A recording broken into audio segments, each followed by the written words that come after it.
dreamers dragged through the mud. Once held up by Donald Trump as model immigrants, they are now being used as partisan ammunition in the shutdown fight. For much of his presidency, Donald Trump promised he'd treat dreamers with heart, showing an unusual level of sympathy for someone whose hardline immigration stance was the hallmark of his campaign. "I have a love for these people," Trump said in September. But now, dreamers are getting dragged into the toxic politics of the government shutdown. Republicans are sharpening their rhetoric against the dreamers, pitting them against other popular priorities such as keeping a children's health care program solvent and funding the military. Trump's political arm released an ad accusing top Democrats of siding with the interests of illegal immigrants over Americans, a point top White House officials, including the president himself, made throughout the first day of the shutdown.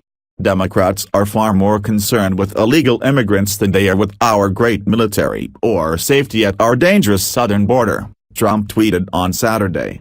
"We will not negotiate the status of 690,000 unlawful immigrants while hundreds of millions of tax-paying Americans, including hundreds of thousands of our troops in uniform and border agents protecting our country, are held hostage by Senate Democrats," added White House Legislative Director Mark Short, "though those dreamers can work legally and they, too, pay taxes." The increasingly heated rhetoric, not to mention the general morass of shutdown politics, is prompting some people concerned with the plight of dreamers to privately question whether this battle will ultimately hurt the cause of winning them permanent protection from deportation.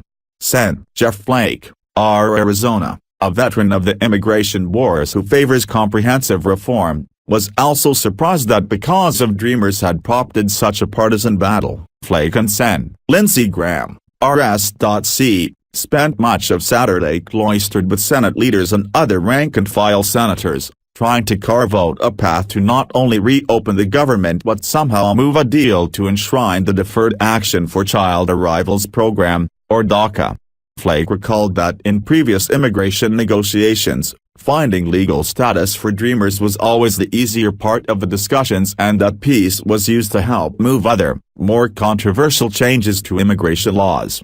"This is a sympathetic group. We knew it could move on its own," Flake said. "Now on its own, it's the reason we're shutting down the government." Senate Minority Whip Dick Durbin, DL, the top negotiator on immigration for Senate Democrats, said for now, he wasn't concerned that the ugly shutdown battle would end up hurting the prospects of a bipartisan immigration deal. "But the sooner we get beyond this, the better," Durbin added. "The longer it goes, the worse it gets."